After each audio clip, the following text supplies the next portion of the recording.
The 10 attitudes for leadership development. Leaders are very unique people. They have a very simple distinction, and that is their thinking is different. Leaders do not think like followers. Leaders used to be followers, all of them. If you want to be an impactful personality, you have to develop certain types of thinking and perceptions that change the way you see yourself and see the world. I call this the spirit of leadership. Now, there are only 2 animals on the planet that the Creator identified himself with. I've read hundreds of books, and that's my commitment. For the last 20 years, I've been reading 4 books a month. And that gives you an idea of how much reading I do. Because if you're going to become influenced in the world, you have to be a reader. And when I read the Bible, I was shocked to find that there are 2 animals that the Creator identified himself with. The first one is the eagle, and the second animal is the lion. And when I identified those 2 animals as his favorite to identify himself with, I recognized I better study these 2 animals, because if he is the leader of the universe and I want to be a leader on earth, I better find out the nature of these animals and also the attitude of these animals. And I discovered that both of them are the kings of their domain. The eagle is the king of the bird kingdom, and the lion is the king of the animal kingdom. Well, I want to talk about the lion today, even though I can do a session on the eagle, which is very important. But let's talk a little bit about the lion. The lion has what I call the spirit of leadership. And this word spirit here is referring to attitude. A leader has an attitude that makes him or her different from followers. And the lion exhibits that attitude.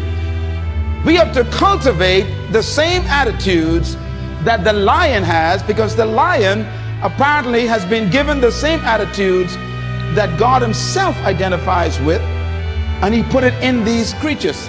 And apparently you and I are supposed to be the king of the animal kingdom, the rulers of all animals.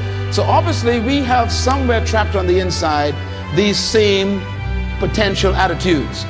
Now, the lion is the king of the jungle, but the lion to me is a great source of encouragement to all of us. Number 1, the lion is not the tallest animal in the jungle. Number 2, the lion is not the largest animal in the jungle. Number 3, the lion is not the heaviest animal in the jungle. Number 4, the lion is not the smartest animal or the most intelligent animal in the jungle. And yet, the lion is the king. You don't need to be intelligent. You don't need to be smart. You don't need to have a certain height. You don't need to have a certain weight. You don't need to have any kind of advantage. And yet you can be the leader. Now, what's the main thing that shocked me with the lion is that the lion is not larger than the giraffe, bigger than the elephant, or heavier than the hippo.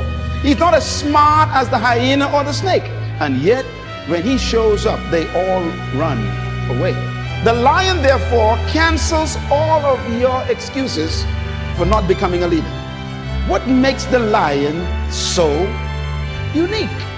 An army of sheep led by a lion will always defeat an army of lions led by a sheep, because leadership can transform cowards into violent warriors.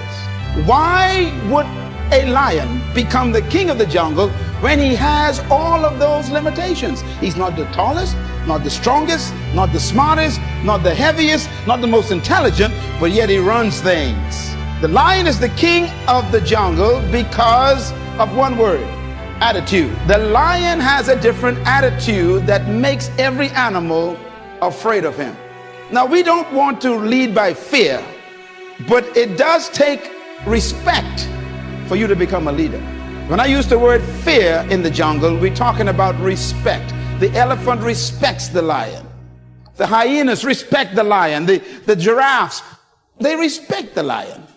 What makes these massive animals respect such a small cat? The attitude is the difference. For example, a lion will see an elephant And the thing that comes to his mind, one word, lunch. Now the elephant is 10 times the size of the lion, probably 50 times heavier, and has more power. One stomp of his feet could destroy the lion. But when the lion sees the elephant, he doesn't look at size and weight and strength and power. He looks at lunch. I could eat this thing. And he acts the way he thinks. You see, the size is not the problem. The weight of the elephant is not his concern. What makes him act is the way he thinks. And because he thinks he can eat the elephant, he attacks him. Leadership attitude. Now here's another amazing mystery. The elephant is larger, bigger, stronger, more powerful, heavier, and more intelligent. And yet when the elephant sees the lion, one word comes to mind: eater. The elephant is controlled by the way he thinks. He thinks that he is lunch. Therefore his size, his weight, his power, his might, his authority is a victim of the way he thinks. It doesn't matter how big you are, how intelligent you are, how many degrees you get. It's your mind that keeps you small. And it doesn't matter how small you are, or how unintelligent you may seem to be, or how much you don't have. It's your mind that makes you the leader. Attitude. The difference between a leader and a follower is attitude. Why? Because it is unique attitudes that distinguish leaders from followers. They think differently. And that's because attitudes produce certain behaviors. And those behaviors stretch the leader beyond the limitations of the norm. In other words, it is the thinking of the person that makes them see circumstances differently. How do you think? Write this down. Attitude is a product of belief. This is very important to develop your leadership. Attitude is a product of belief.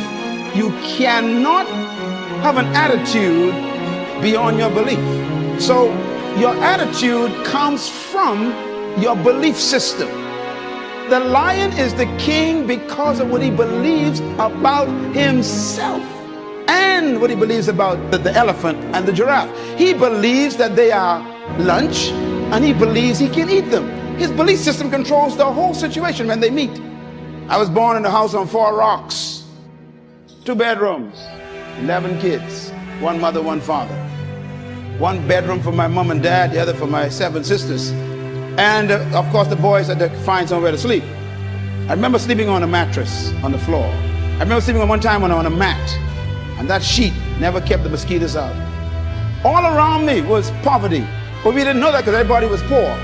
The only way you know you're poor is when you meet a rich person. And there I was sleeping on the floor, wonderful family. They loved me, we loved one another. My parents loved us, we loved them, we had a great family, but we didn't have much. And every opportunity was around me to think negative. I was on the other side with alcoholics all over the place. And I remember my mother and father would tell us things to fix our belief system. They would say, you can do anything you want to do, son. And they said that when I was sleeping on the floor. They were working on my belief system. And then they taught us the Bible. Now, I don't know about you and your belief about the Bible made me what I am today, so don't you talk bad about the Bible. And if you don't believe in the Bible, that's okay. I'm doing just fine, believe me. And the Bible helped me become what I am. But it was that book that checked my thinking. Ephesians 3 verse 20. Don't you laugh at the Bible. The verse said, now unto him who is able to do exceedingly abundantly above, far beyond all you can ever ask, think, or imagine, according to the power that worketh within you. I went from an F student to an A student in 1 semester because of my belief system. I graduated head boy. It was my what? Belief system. No one can live beyond the limits of their belief. So if you want to live beyond what you're living now, you have to change your belief system. Leaders are born when you have the discovery of a new belief system. The secret to anyone rising is what happens in their belief system. Your life is what you think it should be. That's exactly what you are right now. You are what you thought you should be. And if you don't like who you are, you got to change what you think you should be. That's how leaders are born. No amount of training in leadership skills or management methods or titles, No amount of promotion or associations with rich people or smart people can ever substitute for the right attitude. No substitute for it. As a matter of fact, your leadership development is determined by, number one, your perception of who you are. Number two, by why you think you exist. And number three, these are very important, your sense of significance. I am giving you my secret to life right here. What brought me from the floor to flying my own jet is these simple statements here. You got to first change your perception of who you are. And that starts with a belief system. Secondly, you must change your perception of why you think you exist. And number three, your sense of significance. Your perception of who you are. You've got to change it. And most of our perceptions are other people's concepts of us, and therefore we don't have self-concept, we got other concepts. What is your perception of who you are? And the second one, why do you think you exist? You got to discover that you were born for something, some reason. There's some purpose for your life. If you don't discover that, you'll always have a job, and we'll bury you in an average grave with an average tombstone. Discover that you are important to the human race. You are important to the world. You are important to your universe. When I had to grapple with that question, it was tough. Because I've been taught by society, like you have, that you are just a social security number or some NIB number, or you're some just kind of a worker in the system. But that's not true. You were born to do something very significant in the world. And you have to get to the point where you believe that. Cultivating these attitudes are the key to becoming a leader. Now, when attitudes of leadership is married to the ability of leadership, then you become a leader. You can have potential, but if you don't have the belief, your potential becomes a victim of your present belief. Remember the elephant? The elephant has great power, but what makes him afraid of the lion is his belief system. So your mentality has to be equal to your ability for you to manifest leadership. You do have the ability, you were born with it to be a leader, but your mentality hasn't matched it yet. And that's why all of your capacity to lead is buried under your lack of belief that you can. Belief is so powerful, it can make an elephant act like a sheep in the presence of a lion. You know, normally people who are insecure, whenever they meet somebody who is confident, they always call the confident arrogant. When you discover who you are, you can't help but be confident. I don't pretend, I don't try to have confidence. If you try, that means you ain't got it. It's you faking it. Confidence is a product of belief. What you believe about yourself determines the way you think about yourself, and the way you think about yourself is the way you behave. And you behave bold and confident and fearless because there's some things you discovered about you and about life that makes life change the perception. You can never fully carry out the mandate of leadership if you don't have the mentality of leadership. And that's what this session is about. It's about mentality. As a matter of fact, integrating attitude and attributes and aptitude and altitude produces leadership. That's a lot of apps there, because each one of them is a different experience for leaders. First of all, your attitude got to be right. Then you must marry that to attributes. That means gifts you were born with. Then you got to marry that to aptitude. That means now you got to educate and train those gifts. That's why you read and study and go to school, for your aptitude to be increased. And then your altitude means you got to change the level of associations you are in. You know, it's amazing. When you change your aptitude, you normally want to change your altitude. Leaders choose their friends based on their destination. And one of the keys to developing leadership is you have to appreciate the fact that no one is responsible for your life except you. I had to take charge of my life as a teenager. And at age 13, I discovered who I was. I became a problem to the whole family. My mom used to say to me, she'd say, "You are a different boy. You are a different child." But something happened to me at age 13. I discovered myself. Different was simply meaning you don't think like the rest of the kids. That's all it means. And remember, thinking is belief system being exposed. And therefore I married my attitude and my attributes, and my aptitude changed, and I began to study for a different reason. And suddenly my altitude changed. I started attracting different types of friends. By the way, an eagle, this is the other animal that God identified himself with. I studied eagles intensely. I got a whole series on eagles because you must study to understand life. And I discovered about eagles. They said eagles can fly up to 3 to 4 miles in the sky. That's almost high as some jet planes. And do you know that when an eagle is flying at top flight, they say that if an eagle meets another bird in top flight, it has to be another eagle, because they're the only birds that can fly at that altitude. So here's a thought to take back to work with you. If you keep running into pigeons and ducks and tobacco doves, you are flying too low. Do you know what a pigeon is? Eagles never flock. You only find them one at a time.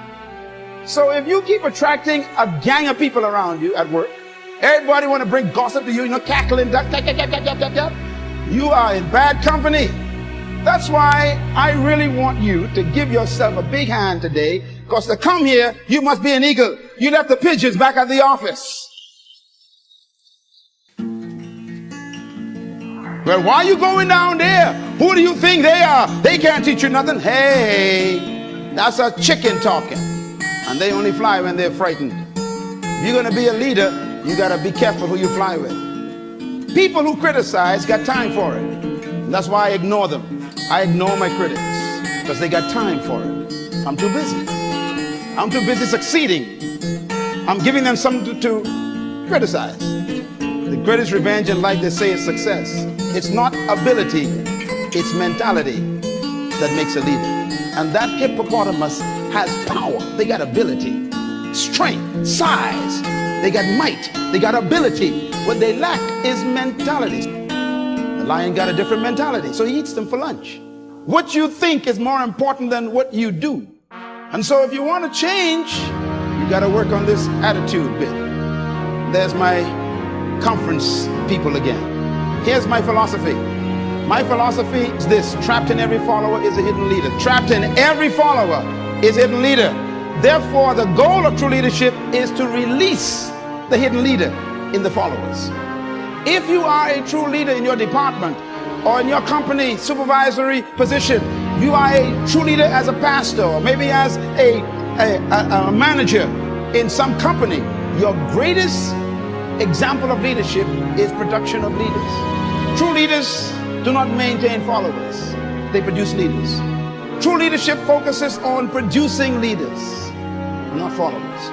In other words, a true leader begins to train people under their care immediately to take leadership. The capacity to lead is in every human being, and leadership is like a tree trapped in a seed. And every one of you that walked through that door today is a seed that was sent to the planet to produce a tree to serve the world your fruit. That's why you were born. And deep inside of you is a person no one knows yet. And what you've done so far is just initiation process. That's why no one should cancel you yet, because you ain't quite come out yet. Leadership manifestation requires the right environment. You know, a seed can be placed on a windowsill in your tiled bathroom and stay there for 50 years and the tree never come out. Even though the seed has a tree and a forest in it, it is a victim of the environment. If you can just get that seed off that windowsill and put it in soil with a little bit of water, here comes the future. That's the way life is. You are no different from a seed. I got stacks of CDs that I buy, Les Brown and Tim Reb and all the others, and I put them in my car. And when I'm driving, every time I sit in my car, I'm feeding my seed constantly. Even the music you listen to, got to be careful. It can be poison to your germination of your seed. The next time someone says they want to get to know you, ask them, are you fertilizer or rock? There are some folks in your life right now who are very toxic. They will pollute your seed. You'll never come out. Have you noticed that people who ain't going nowhere want you to go with them? Folks who ain't doing nothing in life want you to do it with them? This is why you got to break away from your best friends sometime to become better. You outgrow people, so know when to leave. If they keep asking you questions, it's time to go. Be with people who you can ask questions. That's how you grow. True attitude is manifested in attitude. And what I mean by that is when you discover leadership, it comes out in your attitude. Attitude must be a product of your belief system. Everybody in here have attitude. Everybody. What's about the leadership attitude? There are two types of concepts. The first one is the leadership spirit and the spirit of leadership. Two different concepts. The leadership spirit is what you were born with. Your ability, you never receive it, you came with it.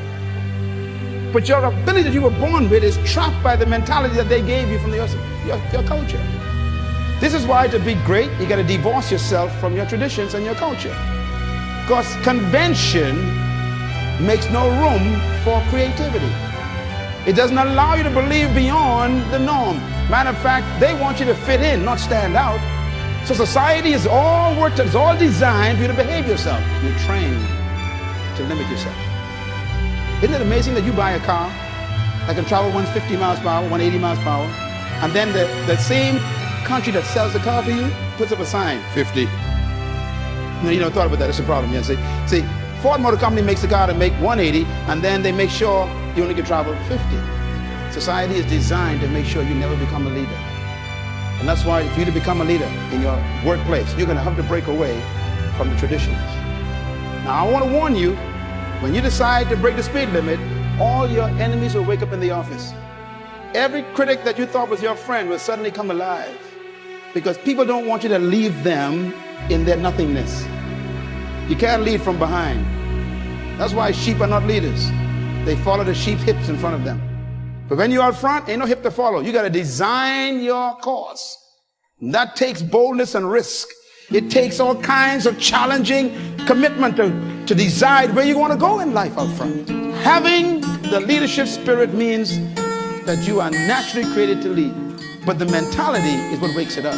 Some of you in this room look just like that. You are powerful, but they got you in the bush. The social environment is just making you afraid to come out and take what's yours in life. You are the way you see yourself. Do you think you're a grasshopper? The elephant actually thinks it's a meal for a cat. The mindset of a leader is what changes his attitude toward life and himself. The spirit of leadership refers to attitudes, mentality, and mindset. And that's been the key to all great leaders. And sometimes that spirit comes forth under pressure. Many leaders in history are products of circumstances that force them to think differently. That's what makes them emerge as leaders. The spirit of leadership is a mindset. It dictates your motivation. It is revealed in your response to your environment. The spirit of leadership is a perception of yourself and the world. How do you see the world? The spirit of leadership is your convictions that regulate your thoughts about yourself and people. The spirit of leadership is your personal, private philosophy of life. How you think about life and yourself. The spirit of leadership is your thoughts about oneself and one's environment. It is your belief system which controls your behavior. The spirit of leadership is the source of your action, which determines the response and how you interpret the world. This is very important. I see the world differently from most people because of my belief system, which becomes my attitude creator. So I don't panic over nothing. I don't panic. Panic is a product of a certain belief system, and therefore it is your mental condition. Success keeps the right company all the time. You have to nurture yourself so that you can produce the right attitudes. And nurture means to feed yourself the right information. We are what we think, and we become what we continue to think. You tell your kids, go read the book, go read your homework, and then you watch TV. They're confused. Your kids will value what you value. If you value TV, they're going to hate books. If they watch you always reading books, they're going to turn the TV off, because whatever mom and dad values and mom and dad are doing well, that must be what we should do too. So our kids fell in love with books. My house is full of books. You begin to run out of the house because you become what you think. You cannot rise above the plane of your mental conditions. So I got to constantly keep feeding my mentality. I have to work on it so I can work up my altitude of mentality. To change your life, you must change your mind. And this is why the heart of leadership is working on the way a person thinks. Here's the most important thing to write down. 7 principles of true leadership. Number one, true leadership is inherent in the human spirit. You have to believe that first. Every human being possesses the capacity to be a leader. Whether they die as a follower is a choice. Number two, true leadership cannot be taught. It must be discovered. Number three, true leadership is self-discovery. And number four, true leadership is serving your gift to the world. Everyone in this room was born with a specific gift. Some of you got two of them. Don't try and develop all of your gifts. Focus on one. Make it your primary gift. And then refine it. And then serve it to the world. It is your gift that makes you valuable. And serving it is your responsibility. And the better you serve your gift, the greater leadership you achieve. So whoever can serve their gift more effectively, they become the greatest in the group. No one came to earth without a gift. Problem is, we try to take other people's gifts and make them ours. If you become an imitation, you're going to be broke. You need to find your gift, your strength, your unique power. And you need to take that and say, I'm going to become this. And then serve it to the world. And that's your leadership born that day. We've all been taught to be employed, not deployed. And so they always tell you, go to school, get an education so you can get a job. They never say stay in school so you can own a business. They don't even think that way. You mean, it doesn't even cross, your parents don't even think that way. And so you follow the convention of the community. And I'll never forget the meeting when I went to Malaysia to speak. I was speaking at the largest Sony plant. I had 2 days with them. The first day I spoke to all the managers, all the CEOs. I was the speaker to train them. There was Chinese and Japanese and Singaporeans. All these folks were there in Malaysia working for Sony. And I had to do training there for management development and leadership training for the whole day. The third day, the president of that particular firm called me up and he says, our CEOs and our executives are so impressed by you, we want to take you for lunch. We want to talk to you some more. And they were picking my brain, man. They were taking notes, asking me questions, keep writing stuff. And all of a sudden it hit me, wait a minute. All these guys are millionaires, man. Every Chinaman I know owns a business. And here I am in the heart of Asia, where they come from. And I said, sir, pardon me, I have a question that I need you to answer. And they looked at me. I said, tell me, how come everywhere you all go, no matter where it is, you go to the lowest ghetto in the heart of the township, and you end up owning a business? Can you tell me what is your secret? And they looked at each other and they laughed. And then the president said to me, he said, well, we've been noticing that ourselves. We have concluded, based on our assessment, that whenever you go into a community, the first thing you look for is a job. He says, when we come into any community, the first thing we look for is a business. He said, it's attitude. They don't even look for a job. They don't even think about employment. They think deployment. As a man thinketh, so he becomes. So I said to the guy, I said, excuse me, so when you go into a town or any country, so what do you do until you get a business? He says, any employment we have is always temporary. We only want enough money to start a business, that's all. Mentality. Number 6, true leadership is self-manifestation. You become a leader when you discover who you are and decide to become it. True leadership is self-manifestation. Your leadership is not ahead of you, it's trapped within you. You are so great, it's amazing. But the environment won't allow you to become it. Sometimes our past can hold us back. Mentality just don't allow you to step out and take a risk. What you're doing now, it's not what you could do. Whatever you're impressed with, God's disappointed in. Stop waiting for everything to show up before you start. Every leader, I tell you the truth, every leader ain't know what they doing. Me included. We don't know what we're doing. We just say, I got this idea, I'm gonna go for it. And for heaven's sake, believe me, we ain't got no money. What I mean is for our projects. Because you are not a leader unless you're doing something you cannot pay for. I say you're not a leader unless you are doing something you cannot pay for. Leadership demands that you got to take risks.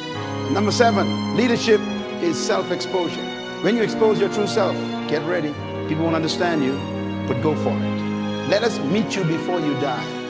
Not the one the culture made, not the one society produced, the one that's on the inside that we have yet to meet. The true self. This is why I keep telling people you got to die empty. want to give you these, what I call the 5 questions of life that you have to answer to become a leader. Number 1, who am I? Number 2, where am I from? Number 3, why am I here? Number 4, what can I do? And number 5, where am I going? These are the most important questions in life, and until you answer them, you will always be a follower. Who am I has to do with identity. You got to discover who you are apart from 6.7 billion people. Number 2, where am I from has to do with your heritage. And I'm not talking about your ethnicity, because your ethnic heritage is so confusing. Don't try to find yourself by going back in your ethnicity. You'll never find out where you're from. Why am I here is a question of purpose. You got to discover why you were sent to the planet. Where am I going is a question of destiny. And what can I do is a question of potential. And therefore, when you discover these answers, you've discovered your leadership. I know who I am. I didn't always, but I found out who I was. And secondly, I know where I came from. And I didn't come from the Bahamas. I didn't come from Africa, because both of them are limiting. All cultures limit you. I had to come from something greater. My greatest mentor in history in my life is Jesus Christ. And one time they asked him, where are you from? You know what his answer was? He didn't say I came from Bethlehem, grew up in Nazareth, and had friends in Capernaum. His answer was, I came down from heaven. They said, no, we know your mother, she's Mary, and your daddy Joe. He says, no, I came down from heaven. He refused to have his heritage limited to earth, and so am I. Me, I came through Baintown. I didn't come from Baintown. I came through the Bahamas. I didn't come from the Bahamas. Wherever you came from can limit you or give you unlimited thinking. I said the reason why they call Africa Mother Africa is because you never get your heritage from your mother. That's why you carry your father's name. The seed of your identity comes from your father. I came down from my father through the mother.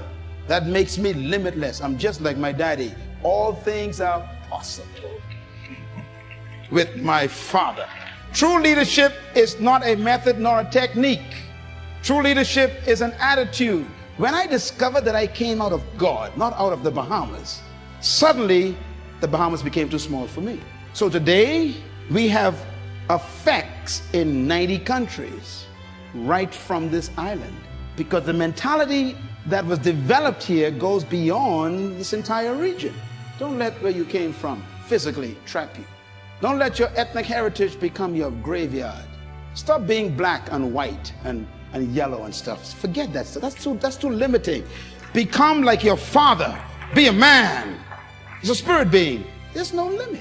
Everything you know is not all there is to know. Beliefs and convictions of a leader regulates the nature of their leadership, and therefore the source of beliefs is the perception of your truth. What is truth to you determines what you do with your life. Whatever you think is truth, that's how you're going to live. That's why it's important to keep getting information.